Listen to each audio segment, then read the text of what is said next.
변화시켜 모든 두려움 사라질 때 주의 일을 보겠네. 황폐한 땅 한가운데서 주님만을 알게 되리. 주님을 볼 때 모든 시선을 주님께 드리고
하나님은 영이시니 예배하는 자가 영과 진리로 예배할지니라.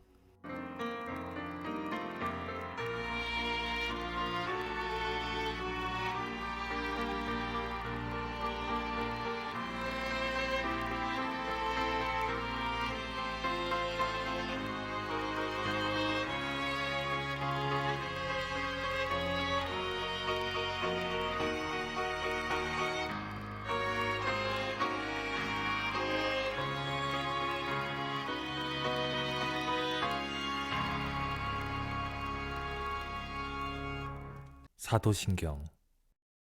나는 전능하신 아버지 하나님, 천지의 창조주를 믿습니다. 나는 그의 유일하신 아들, 우리 주 예수 그리스도를 믿습니다. 그는 성령으로 잉태되어 동정녀 마리아에게서 나시고 본디오 빌라도에게 고난을 받아 십자가에 못 박혀 죽으시고 장사된 지 사흘 만에 죽은 자 가운데서 다시 살아나셨으며 하늘에 오르시어 전능하신 아버지 하나님 우편에 앉아 계시다가 거기로부터 살아있는 자와 죽은 자를 심판하러 오십니다. 나는 성령을 믿으며 거룩한 공교회와 성도의 교제와 죄를 용서받는 것과 몸의 부활과 영생을 믿습니다. 아멘.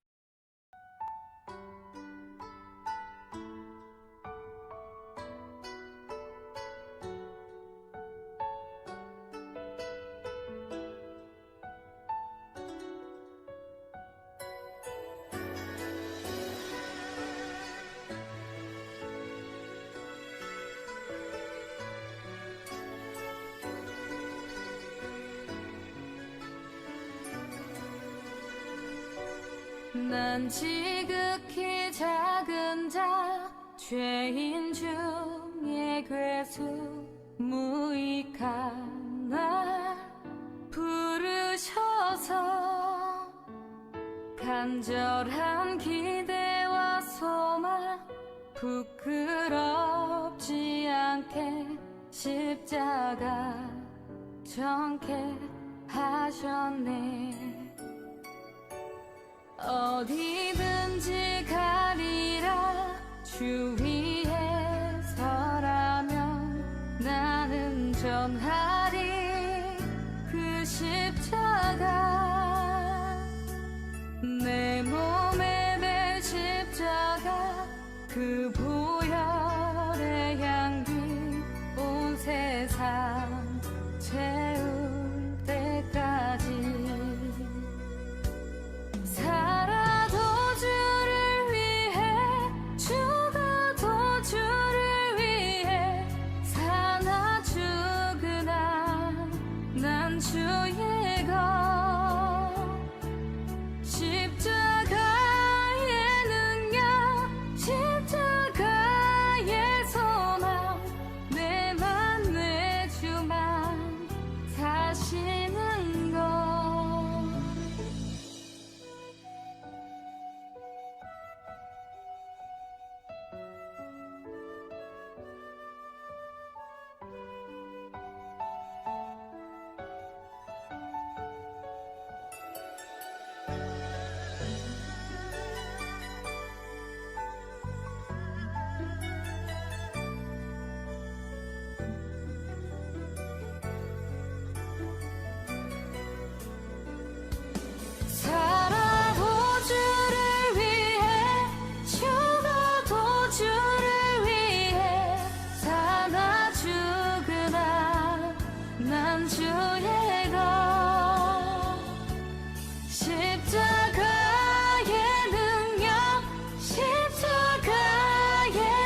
난 지극히 작은 자 죄인 중에 괴수 무익한 날 부르셔서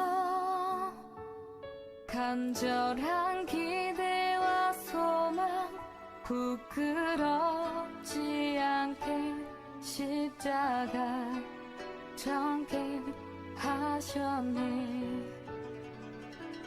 내 사랑 나의 십자가.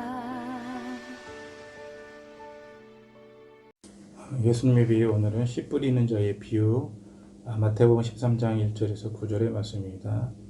그날 예수께서 집에서 나가사 바닷가에 앉으시매 큰 무리가 그에게로 모여들거늘 예수께서 배에 올라가 앉으시고 무리는 해변에 서 있더니 예수께서 비유로 여러 가지를 그들에게 말씀하여 이르시되 씨를 뿌리는 자가 뿌리러 나가서 뿌릴새 더러는 길가에 떨어지매 새들이 와서 먹어버렸고 더러는 흙이 얕은 돌밭에 떨어지매 흙이 깊지 아니하므로 곧 싹이 나오나 해가 돋은 후에 타서 뿌리가 없으므로 말랐고 더러는 가시떨기 위에 떨어지매 가시가 자라서 기운을 막았고 더러는 좋은 땅에 떨어지매 어떤 것은 100배 어떤 것은 60배 어떤 것은 30배의 결실을 하였느니라. 귀 있는 자는 들으라 하시니라. 아멘. 오늘 말씀은 예수님 비유 가운데 씨 뿌리는 자의 비유입니다. 예수님 비유 중에 가장 긴 비유이면서도 매우 세밀하고 구체적으로 비유를 설명하시면서 말씀을 증거했던 내용이 바로 씨 뿌리는 자의 비유입니다. 예수님께서는 많은 비유를 통해서 말씀을 해주셨습니다. 우리는 그 말씀 속에서 여러 가지 해석이 가능하지만 중요한 핵심들을 우리가 놓치지 말아야 될 것입니다. 어떤 농부가 씨를 뿌리게 됩니다. 어떤 씨는 좋은 땅에, 어떤 씨는 길가에, 어떤 씨는 가시떨기에, 또 어떤 씨는 돌밭에 떨어지게 되는 것입니다. 사실은 보게 되면 우리가 씨 뿌리는 농부의 모습을 보게 되면 씨를 뿌릴 때 그 씨는 다양한 곳에 떨어지게 되고 그 가운데 열매를 맺는 것은 그 중에 일부라는 것을 보게 됩니다. 그런데 여기서 우리는 이 마태복음 구조를 좀 알아야 될 것입니다. 마태복음 8장과 9장은 치유의 사역이 있고요. 10장에는 제자 파송이 있습니다. 그리고 11장과 12장에는 제자들의 고난과 갈릴리 거민들의 불신앙, 그리고 그 이후에는 종교 지도자들의 악의에 찬 증오가 나옵니다. 그러니까 오늘 본문은 바로 이 앞쪽에, 그러니까 치유의 사역 바로 다음에 이 이적의 말씀, 그 이적 다음에 바로 이 씨 뿌리는 자의 비유가 배치되어 있는 것을 알게 됩니다. 그렇다면 여기서 예수님께서 이 비유를 하신 의도는 바로 제자들이 하느님 나라 운동을 열심히 하였을 때 그때 그들에게 닥치는 여러 가지 현상들에 대해서 이 비유를 통해서 설명하고 있다는 것을 우리가 알아야 될 것입니다. 사실 우리가 잘 알고 있는 것처럼 씨를 뿌리게 되면 길가에는 씨가 자라기가 힘듭니다. 돌밭도 마찬가지고요. 금방 말라서 씨가 죽어버리게 됩니다. 가시떨기는 어느 정도 자라긴 자라지만 그 역시도 얼마 되지 않아서 어려움에 봉착하게 됩니다. 그리고 비옥한 땅에 떨어진 씨만이 큰 결실을 맺게 되는 것입니다. 여기서 우리는 알아야 될 것이 무엇인가 하면 농부가 씨를 뿌렸을 때 그 씨 뿌리는 그 씨앗들이 바로 많은 손실들이 나타나게 된다는 것입니다. 여러분, 우리는 주의 사역을 감당하다 보면 많은 손실들을 겪게 됩니다. 여러분, 전도하다 보면 전도의 열매가 맺기가 쉽지 않다는 것을 보게 됩니다. 10분을 만나서 복음을 증거해도 한 분 전도하기 힘들고요. 100분을 만나서 전도해도 한 명도 전도 못할 때가 있습니다. 선교 사역지에서도 마찬가지입니다. 선교 사역을 하다 보면 복음을 증거하는 것은 참으로 어렵다는 것을 보게 됩니다.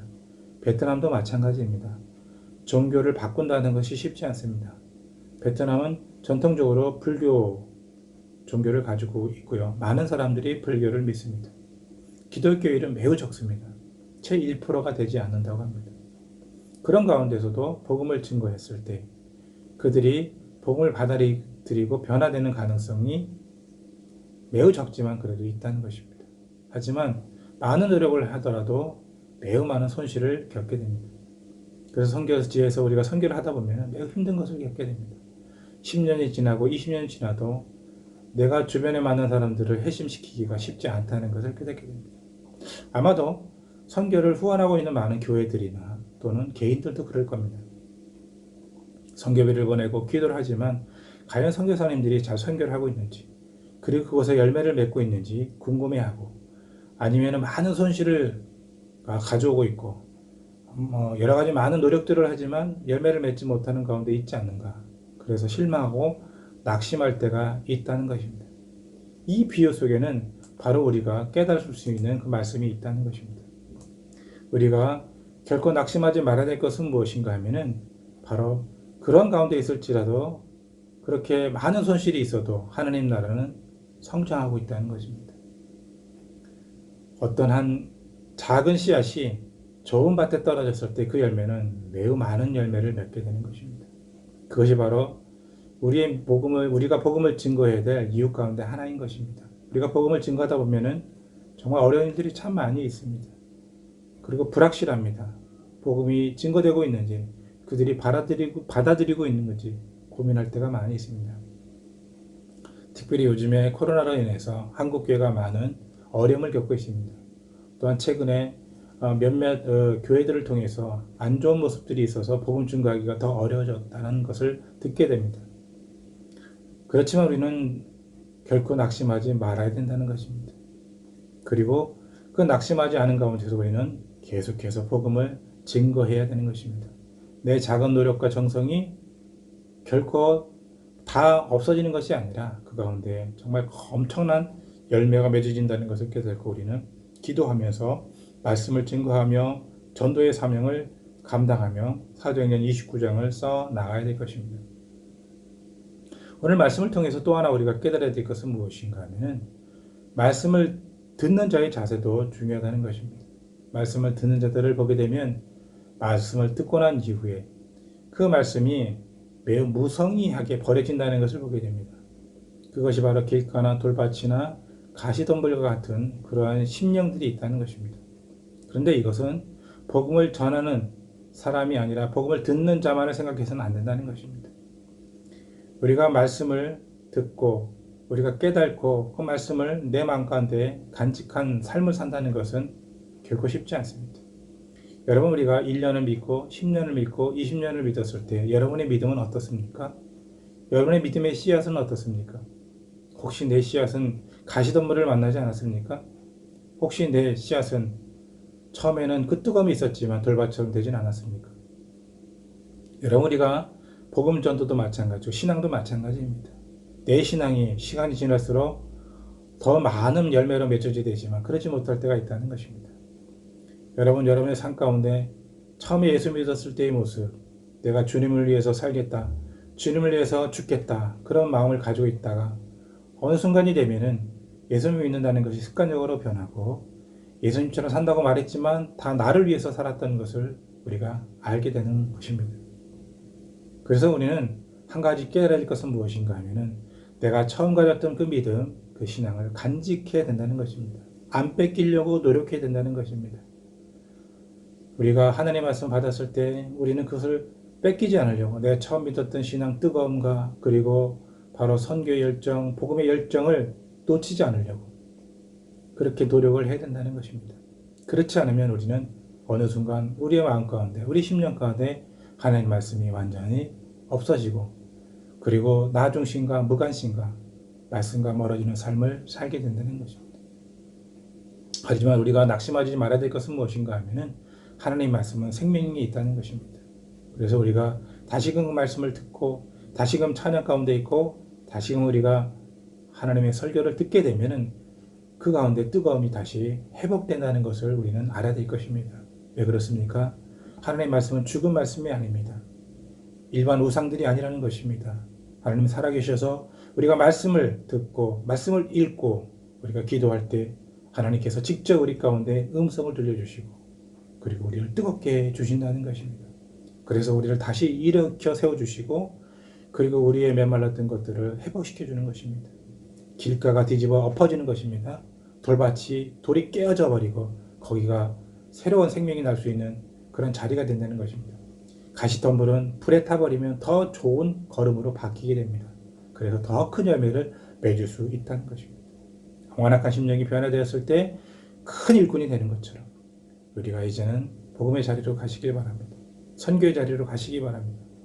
멀리 나가서 전하지 못하지만 물질과 기도의 훈을 통해서 지금은 변화된 것 같지 않고 나라가 바뀌는 것 같지 않지만 반드시 그 손실이 많이 있을지라도 반드시 열매가 있다는 것, 그것이 하나님 나라의 열이라는 것을 깨닫고 복음 안에서 승리하는 믿음의 사람들 되기를 간절히 소망합니다. 기도하겠습니다. 하나님, 우리는 복음을 증거하는 자들입니다. 말씀을 듣고 복음을 전해야 될 사명이 있습니다. 그러나 우리는 실망하게 됩니다. 우리가 열심히 복음을 증거하지만 그 손실이 너무 클 때, 변화가 없을 때, 여러 가지 많은 반응들이 안 좋을 때 우리는 낙심하게 되고 포기하게 됩니다. 그러나 하나님 나라는 그런 가운데 있을지라도 뿌리고 손실이 있을지라도 뿌리고 그러므로 인해서 그 가운데서 엄청난 역사가 나타나는 것을 깨닫고 우리가 결코 낙심하지 않고 우리가 승리할 수 있는 그런 믿음을 붙잡는 삶을 살 수 있도록 도와주시고 특별히 우리의 심령은 어떤지 다시 한번 점검할 수 있도록 도와주시옵소서. 복음을 듣는 자들의 자세가 아니라 이미 복음을 들은 우리의 모습이 어느 순간 우리가 정말로 그러한 길가와 돌밭과 가시덤불과 같은 인생으로 바뀌지 않았는지를 깨닫고 다시 한번 우리를 깨어서 뒤집어 엎고 깨어 부시고 그리고 가시덤불을 불에 태워서 더 좋은 그 걸음으로 바꾸고 그리고 믿음으로 승리할 수 있는 삶을 살게 하여 주옵소서. 선교 현지가 어렵습니다. 선교 사역이 어렵습니다. 우리의 삶의 자리에서도 전도가 어렵습니다. 하지만 우리가 더 열심으로 우리가 사명 감당할 수 있도록 도와 주옵소서. 예수님 이름으로 감사하며 기도드립니다. 아멘. 하늘에 계신 우리 아버지여, 이름이 거룩히 여김을 받으시오며 나라가 임하시오며 뜻이 하늘에서 이루어진 것 같이 땅에서도 이루어지이다. 오늘 우리에게 일용할 양식을 주시옵고 우리가 우리에게 죄 지은 자를 사하여 준 것 같이 우리 죄를 사하여 주시옵고 우리를 시험에 들게 하지 마시옵고 다만 악에서 구하시옵소서. 나라와 권세와 영광이 아버지께 영원히 싸움나이다. 아멘.